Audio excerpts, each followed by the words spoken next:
bw'Imana bagenzi, n'ukuri koko burakomeye. Iyo urebye ibintu byose yahanze, usanga bitangaje bikomeye. Yaremye isi yaciye ishyira mu kirere, ntiyayishyigikiza inkingi namba, ndetse ntiyayishyize no ku mugozi, ujye uyiramira itazahanuka. Abahanga bajya batubwira yuko burya ngo iyi si warizenguruka mu minsi 300 n'imisago, iba yasubiye aho yaturutse. Niyo Mana yashyizeho Umwuka Wera, niwuha kutubera umuyobozi.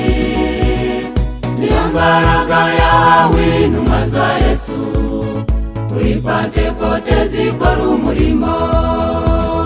Niyo mbaraga ndengakamere mwumva, izahabwa abakozi badapfubye, mukarengane k'itorero ry'Imana, bazashikama bakora umurimo.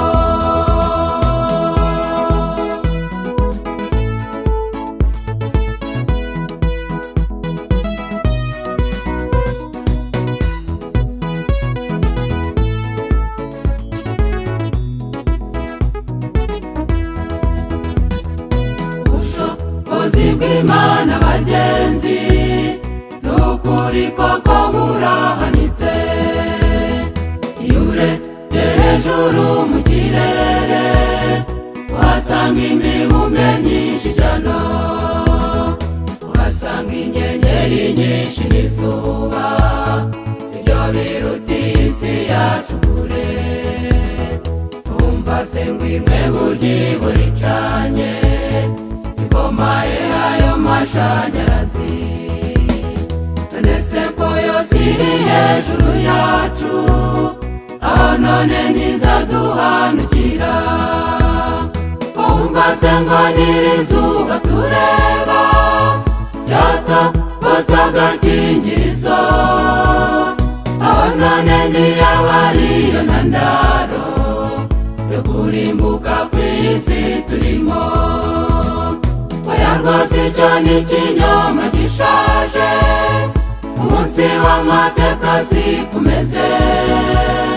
Zuba ryo gukiranuka ari we Yesu, niwe uzazajyana abamukoreye.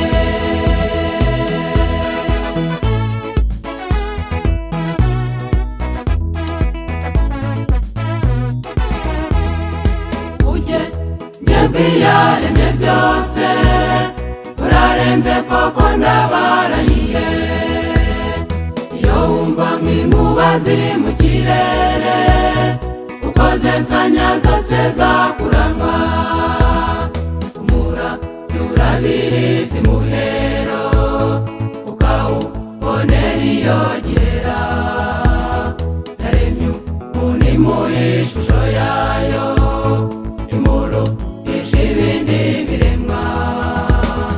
Abazungu bazi ubwenge burenze, bajya bakora za orudinate, ariko nta n'umwe urakora umuntu babashe kuba wagira ubuzima. Ahubwo abarima nabo baratagazwa, barahugira mu byogajuru, barashaka uko biyongerera ubwenge, ngo babuze isi ishaje gushiraho. Ariko baribeshya ntibishoboka, iyi si n'ijuru bizashiraho. Umujinya wiyahanze ibyo byose, abanyabyaha bazagurumana.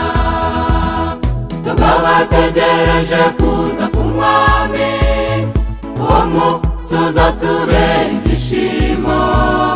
Abapfiriye muri Kristo bazurwe, tuzamusanganira ageze ku bicu, tuzamusanganira ageze ku bicu, tuzamusanganira ageze ku bicu. azamusanganira ageze ku bicu.